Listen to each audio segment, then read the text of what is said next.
I might be switching back to FL Studio, or at least for this video.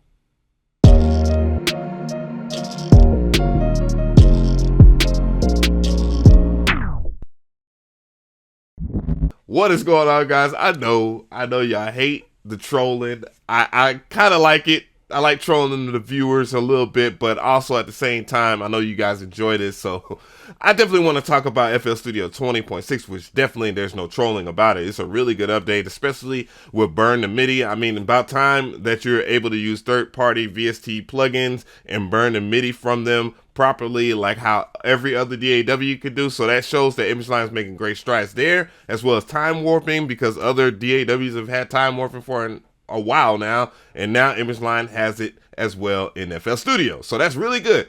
But one thing that FL or ImageLine has done very well over the past couple of years, especially with trend-setting plugins like Gross Beat, they have a new plugin. It's a distortion plugin. We're going to check that out, and I definitely want to hear in the comment section if you have updated to FL Studio 20.6.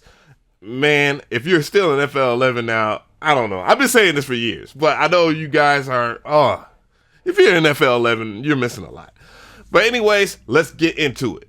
So if you want to learn more about the new features added to FL Studio 20.6, the link will be in the description box. It'll take you to ImageLine's official website with all the release notes. So first I'm going to go ahead and play the track, and then we're going to talk about Destructor.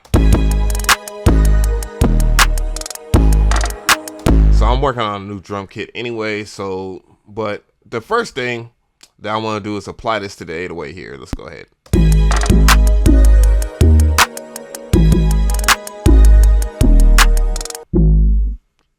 Alright, I'm going to solo the 808 here, and I'm going to go ahead and turn it off so you can hear the original 808. And now let's hear it with Destructor on. Now, there are some pretty cool things that you could do with Destructor. I mean, to be honest, Destructor is ridiculous. And I don't know why so many companies are doing distortion-based plugins, but hey, when ImageLine does it, they do it very well. So, one of the things that I want to point out is it definitely has some of the algorithms from Harmor, and it's really good too. So let's hear those.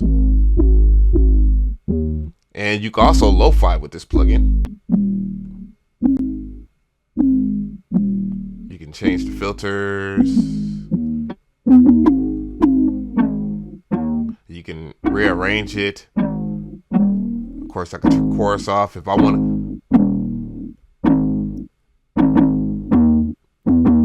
I can replace the chorus or any other effect and have whatever effect I want. So I can have 3 distortions.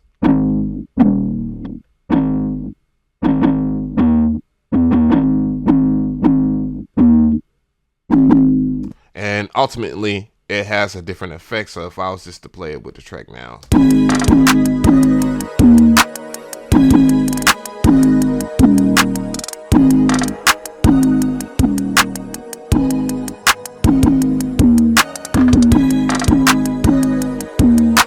Of course, you know, you can 50% or parallel the signal. So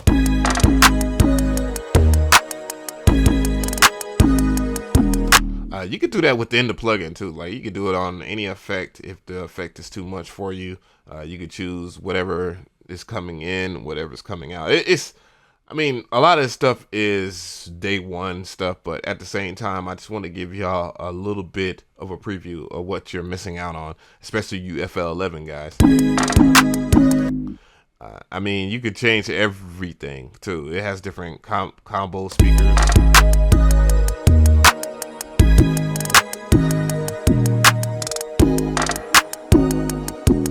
And you don't have to just put it on your 808, you can put it on your kicks too. So if you have a wimpy kick, you can distort it, add chorus to it and all that stuff, and give it a bigger feel, a vibe to your track.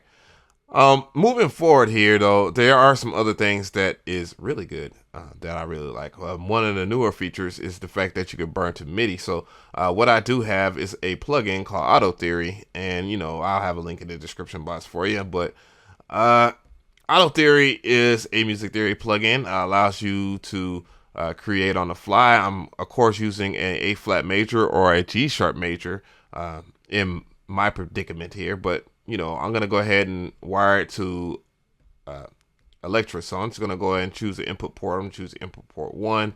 And then I'm gonna go over here and choose an output port, which would be 1, because I want this to work in tandem with this.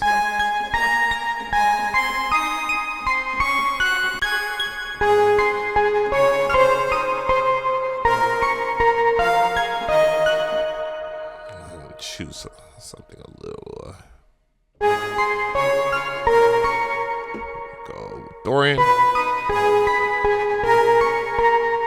and now let's lay it down. Let's lay something down here so we have something to work with.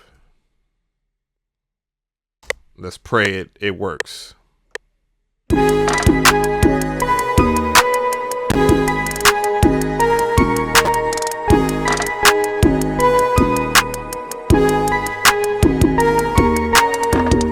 There we go. So now that we have something here, you can see clearly that it's not chords that you can use, and that's always been an issue in FL, at least for me, because in other DAWs you can already just record all that stuff into the channel that you want. Now in FL, it is not a problem anymore because you have Burn-To-MIDI, and of course you have to assign. If you was just to use it plain Jane, you would still have to assign a port. And I believe it might be the input port. We'll find out momentarily here. I'm doing stuff live here. And I'm going to choose in current pattern. And shaboom. And it's burning it. Ooh. So we have it here. And now that we have auto theory. So yeah, you just have to have it going to an output port of some sort. It can be any port. So I'm going to go and drop that in there and see what we have. Let's go.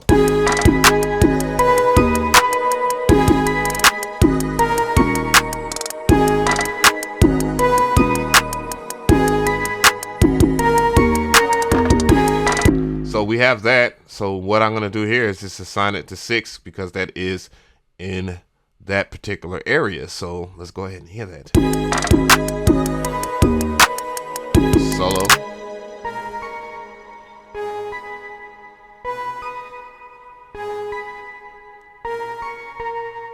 So now that you could do stuff like that, that just makes FL much more flexible in terms of just creating stuff, because there's a caveat of tools out there. I've done a video on that, like of music theory plugins that could, sprucing up or stop you from beat block, having writer's block or beat block, however you want.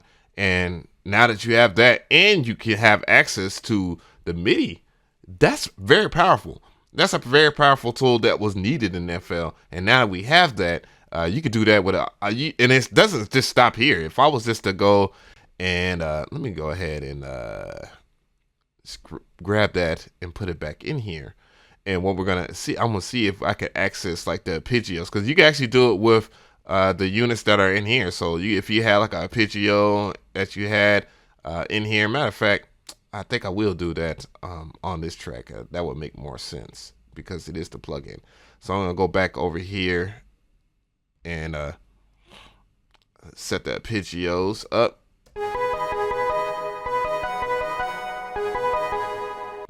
And then choose Burn-To-MIDI, and it's going to burn that, or it should at least. In current pattern, I'm going to go ahead and do that. And you should have all of the arpeggio thingies in there. Just waiting for it.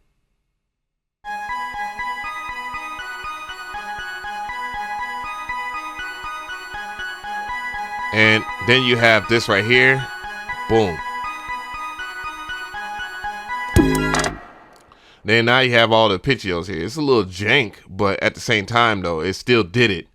Speaking of which, I just reminded myself of a new feature, and it's an export feature. So I'm just going to go ahead and just act like I'm going to save this track for right now. And as you can see, you can upload to your SoundCloud page. And for those who are frequent producers or they do all your tracks in FL, even including recording the vocals or whatever, hey, this is a really good way to just upload to SoundCloud. Me personally, I don't have a SoundCloud, but that's besides the point. But that's a really good feature, and there's been talks of other features and other companies being supported, and no, I'm not gonna.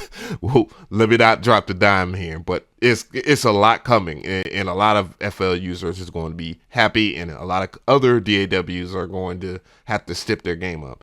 So what I'm gonna do is I'm gonna save the nuke because I'm going to destroy this project a little bit. I'm gonna take all of the melodies and just throw them in the trash for right now. Not to say that not to say that I will keep it anyways, but I'm just. All right, so the next thing I want to check out is New Time. I want to see what New Time is about. I think I called it New Tone in the beginning of the video, but oh well. Let's see where that's at here. I got so many daggone plugins. Oh my gosh, here we go. It's in new. So we're checking out New Time here, and what I'm gonna do is grab some of one of the loops that I have. All right, we're gonna grab that one. We're gonna drag and drop it over in here. So I'm gonna go ahead and maximize this, and we're gonna see what it does.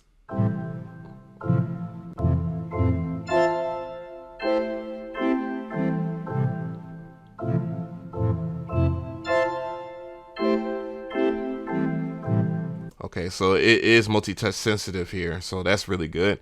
So I want to figure out why there's a big gap in between it. But so the whole gist of this is that you get to move nodes and mess with nodes and change this up, and it quantizes. So from what I see here, when I mess with certain areas, so if I was to go ahead and mess with the marker, I'm gonna go ahead and mess with this marker here, and drag it over a clip or two. Let's see, here we go.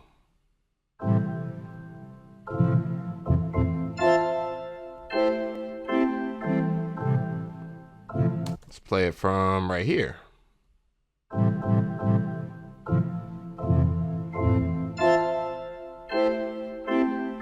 And imagine the original sounds like this.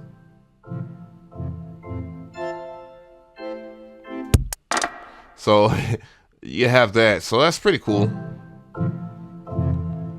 And you can change a caveat of things in this too as well. Caveat is my new favorite word. And that just says a lot about Image Line as a company. This is something that I gotta get used to, but for the most part, it's pretty simple and sweet to use. So tell me how you feel about this. Definitely want to hear from you guys in the comment section because there's a lot to be covered. I have the release notes in the description, so that you can actually look at them and see what other things are new to 20.6, so you can make that decision if you want to update. I mean, it's a free update anyways. It's really a privilege that we get free updates for FL Studio, because any other DAW, as far as them making a leap to a different iteration, they would charge you. But Image Line, they don't. And that's why I like Image Line as a company, because they actually care about you guys enough to do the free updates. I mean, shoot, you could do subscription based at this moment, and they would make hella bread if they did subscription based updates. But they don't. Other than that, definitely want to hear from you guys. Let me know how you feel.